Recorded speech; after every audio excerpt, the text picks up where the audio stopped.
Hey YouTube, OTC Piper. My last video was kind of a teaser on the Calabash tribute that I wanted to do, and the reason that's taken some time is definitely wanted to put in some good research. It's not going to be as in-depth as it could be, but I'm also kind of experimenting with some new production techniques, and the Calabash video would be a good way to do that. So this video, I'm going to talk about some recent things that I've found, and my last good score at an antique store. And I know in a lot of videos I've referenced some of my antique finds. Some of these you may have seen pop up from time to time, but I felt like doing one to kind of go over this past year of a lot of the antique store finds that I've made. And I found some pretty cool pipes, and this is kind of to let you know that you know, if you're so inclined, there's some great pipes out there that you can find. If you know what you're looking for, you can save a bundle, and you can get some really good pipes for not a lot of money. And let me relight this one. I had it going a little bit before I started this video.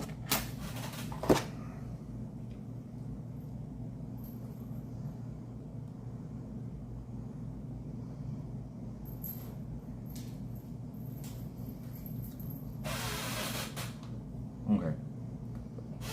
This one here that I'm smoking now is probably one of my favorite all-time antique store finds, and it is a custom built that I scooped up for 10 bucks at an antique store.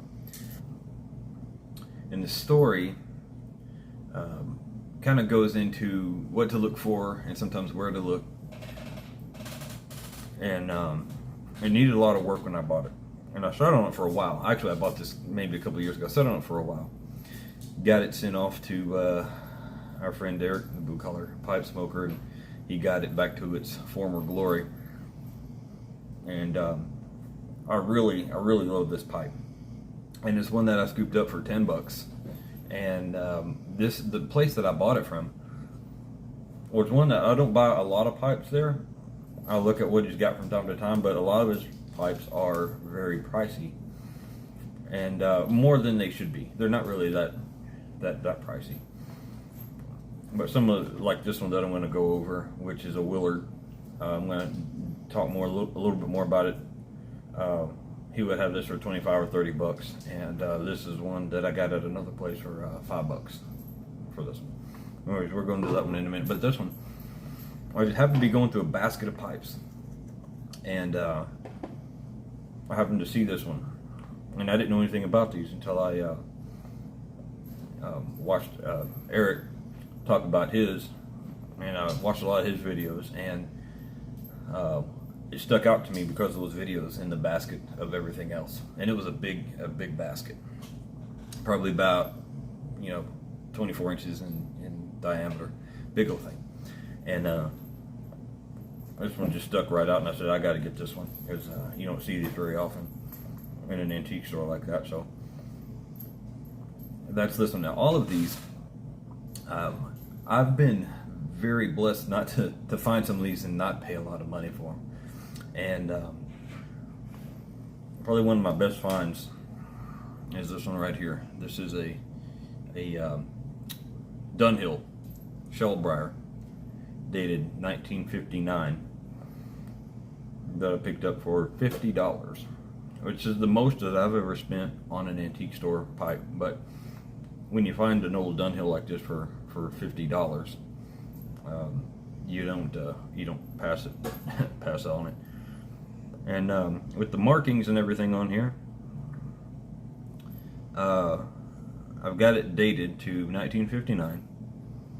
With a lot of help with from Rad Pipes. I believe it was Rad Pipes.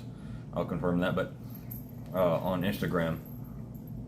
And the one thing about this that was a little bit off, it looks like it had some stem work done on it, and that may have been why it was $50. but as you can see, it doesn't have the white dot. Okay, and I didn't notice that. I was blinded by the Dunhill and just the quality of this pipe and how well it was taken care of. I mean, it was very, very well maintained and clean before it was put out. And many of these, I'd run a pipe cleaner through there and maybe have just a small amount of dust, not even a lot of carbon come off of these. And but one thing about this stem is, and I don't know if it's just a one-off. I would highly doubt it would roll off of their production without the white dot. But whoever did the stem, if the stem was actually worked on, did such an expert job at this. I mean, the contours, they line up so well. I mean, this is just a beautiful job. Whoever did it did an outstanding job, and this is an incredible smoking pipe. Going on to, let's look at my Petersons. Both of these pipes I'm about to show you, I picked up for $15 each. Okay, this one here, this is a Republic era Peterson. It's got the, you may not be able to see it in this lighting. It's got the K&P stamp on it, which I've been trying to date this pipe, and this is something of an enigma because so much is worn on this pipe. The hallmarks are worn. I could barely tell, and at first I thought it was a pre-Republic era pipe, until at last I was able to make out the letter N and the word "the," which would have been made in the Republic of Ireland, and it's the 3-line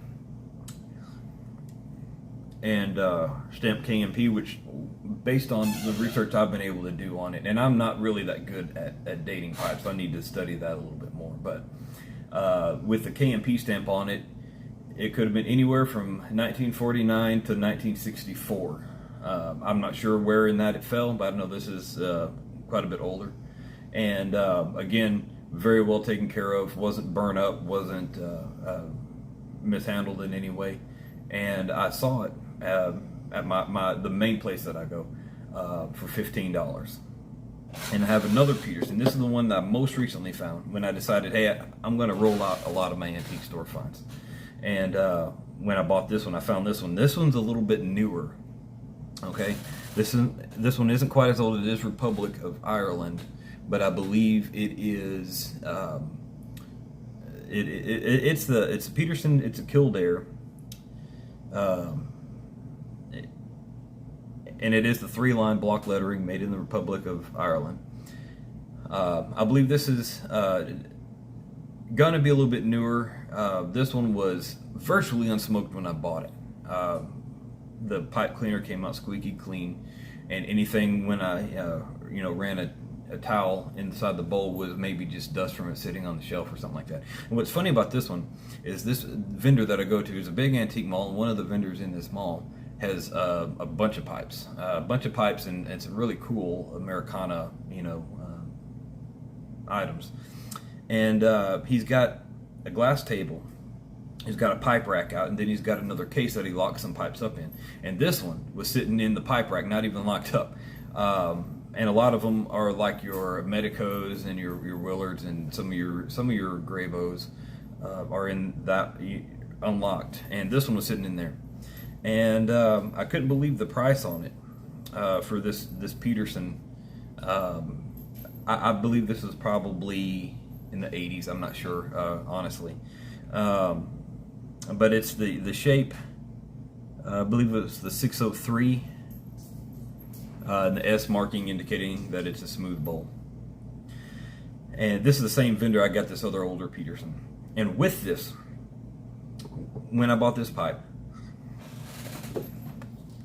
I found this right here, and I do like Borkum riff.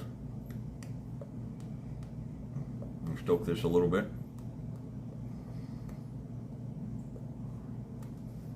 And found that this one, and I'll put the picture up here when I first opened it up, was factory sealed, full of tobacco. And I've looked over this can to get a date on it.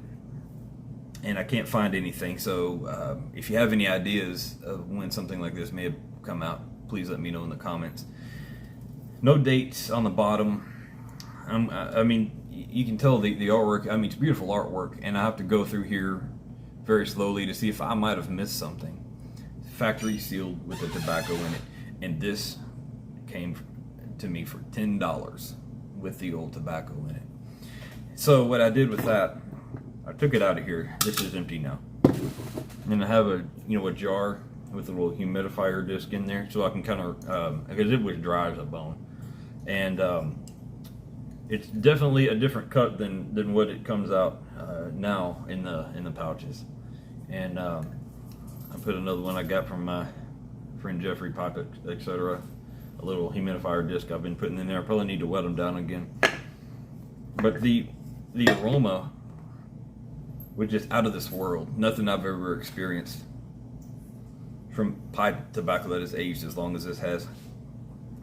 And I'm going to enjoy this. And yeah, I was fighting myself on it. Do I keep it like it is forever, or do I just enjoy it? And tobacco needs to be smoked while it can be enjoyed. So yeah, I took it out, and I wrestled with myself on that one for a little while, but I wanted to experience that. So something that's been aged so long and kept, getting some more, getting it smokable again, and it's just about ready to go. And I'll be looking forward to dipping into that bowl, into that jar. Let's move around some other pipes here. This is one I got because it's the horn shape. It's not a horn pipe, and in my calabash video that I'm getting ready to do, I'm going to be using this one as a just a visual aid, if you want to say, based on the shapes they're named for, and what the traditional pipe really is. Some of the pipes that are carved in, briar pipes that are carved in the shape of a calabash pipe are often called a calabash pipe, and that's not necessarily true. Same as this one is called a horn pipe. It's not necessarily the traditional horn pipe, but it's a horn shape. Anyways, I digress, and that's going to come out in the upcoming calabash tribute. This is an Edwards, and that's about all it says on there. Really, really nice pipe. I really enjoy this one. It's got such a deep bowl in it. You can see how big it is. It's a good thumb width bowl, and I have pretty clunky hands. I enjoy this one a lot, and this is one that I picked up for $5. So at that price, I couldn't pass on this one. And moving along here, this is actually one that I've had. This isn't from this past year. Many of these are. This is one that I've had for a while, and I thought I would, because I've done some research on this one. It's a Bulay Emerald, London, England. And the thing about these is I've come to find is these were made by several different makers, namely Orlick and Barling. And I believe this one came off of the Barling line, judging my research from the shape of the pipe and everything, which is a heck of a nice pipe if you to get a hold of. And I can tell you this one smokes just as good, and this one I believe was $10. This one has an even bigger bowl. I mean, you can kind of see how wide that bowl is. And the different shapes in the bowls, and some of these would require you to think about what type of tobacco you're going to put in there, and maybe how you pack it. With this one, for example, I would probably not do much flake out of this pipe because I prefer the fold and stuff method. You would really have to rub it out and to get it packed down there because the bowl is so wide on it.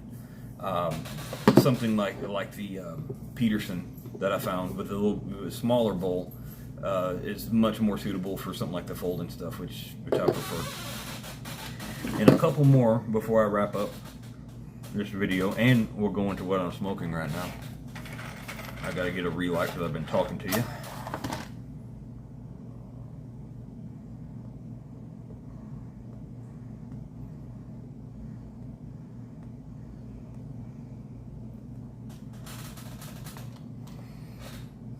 A couple more pipes.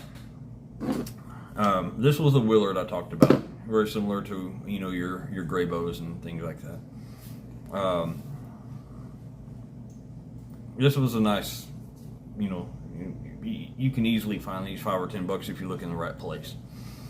And I have a bunch of these style, and there's nothing much. They're not fancy.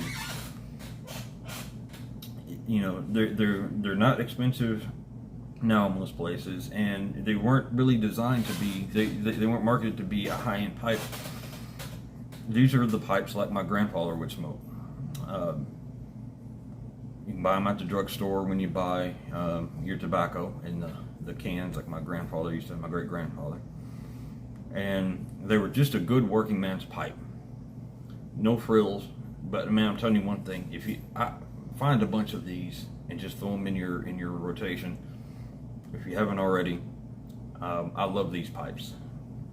My grandfather and my great grandfather and his son. My grandfather never really smoked a pipe. They've done all kinds of things throughout their lives as far as their occupation, but these are ones when they're working the field, or my great grandfather was a butcher for a while. That doesn't matter. Throw them in your pocket with your little pouch of tobacco, and if something happens to it, you smoke it out. You burn it, burn it out. I got so many. Or I've seen so many of my great grandfather's pipes that are just so burnt out because he basically didn't have nearly as many pipes as I do right now, and I've got to get a good accurate count on what I've got because I go to these antique stores so much. But he would have a couple of them, and he would smoke those. He would smoke those till he couldn't anymore, and that was what was good about these. They were affordable and they were effective, and so I have a bunch of these. I'm not going to get them all out because I probably have 10. Or so, but I always find these usually when I go and pick up pipes at the antique store. I'll grab a couple of these just because I think they're so neat. And with this one, this one is a Willard, similar to like a gray bow you find. This is a little bit more than your typical gray bow. This is the Omega.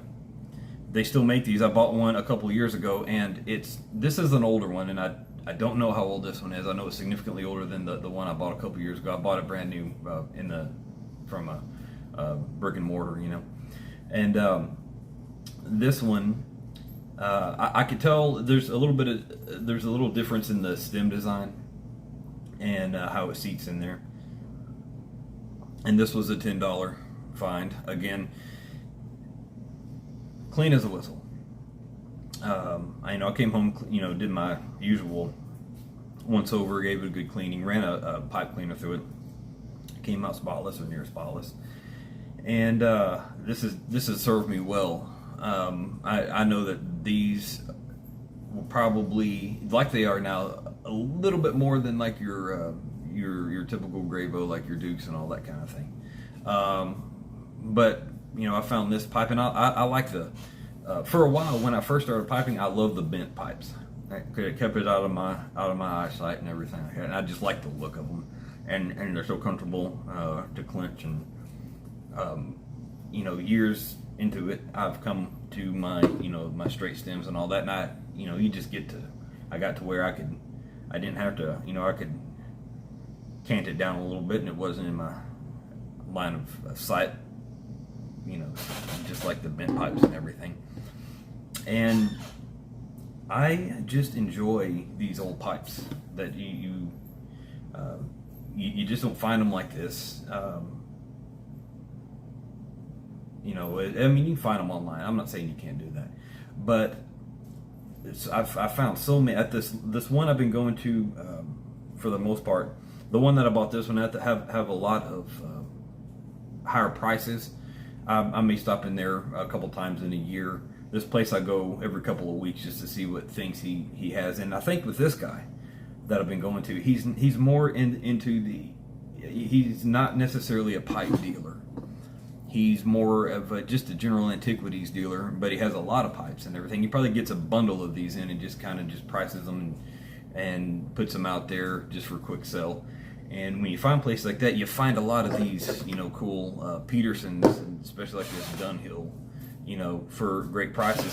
One, he's had some Savinelli Long Johns in there, if you know what that is. The way I could describe them is and I haven't seen them until that was the first time that I'd ever put my eyes on the Savinelli Long John, and it was kind of like a little bit longer than like the Bing's favorite, a little bit. It had more shank, less stem. I missed those because I actually bought this one because I wanted to get this one instead. And I was going to come back on next payday and pick up a Long John, and they were gone by then. And they were $25 for these pipes. They were probably in the 60s or 70s. But Savinelli all the way. And so I go back to him from time to time. And so I just wanted to put that out there. What I'm smoking right now,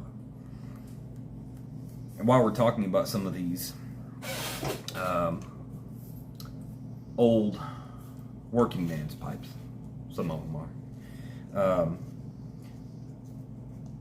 I just put I received an order in the other day, and I've been, for like this past year, I've been really enjoying the Sullivan match blends and a lot of things that Sullivan has to offer, and I'd really encourage you, if you haven't, go check them out. I buy my tobacco by the pound usually.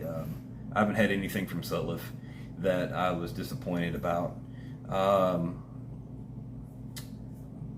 And one thing that I've gotten, I've been on this one for a while, is the Ready Rub match. And this, the Ready Rub, when Edgeworth went away, they kind of redesigned it and came out with another blend that doesn't taste anything really like this one. Even though I've never had the original Ready Rub, I feel like this is probably a truer example of what it is. And it's a nice, cube cut with some crumble cake in there. Sorry. I have a little bit, in the thing, you can kind of see it. It's just so easy to just drop in your pipe and pack it. And the flavor of this stuff is out of this world. It's stuff that I carry with me in the car in my little pocket pouch that I carry. I have a small little leather pocket pouch. And it's just as good to enjoy with a fine beverage at the end of the day. And so that's what I'm smoking today. I don't review tobacco.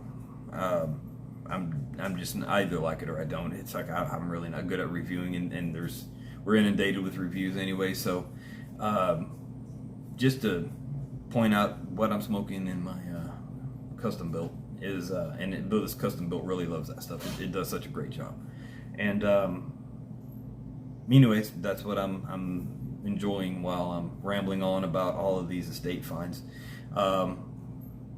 Sorry to keep you this long. I appreciate it if you were able to hang in there with me.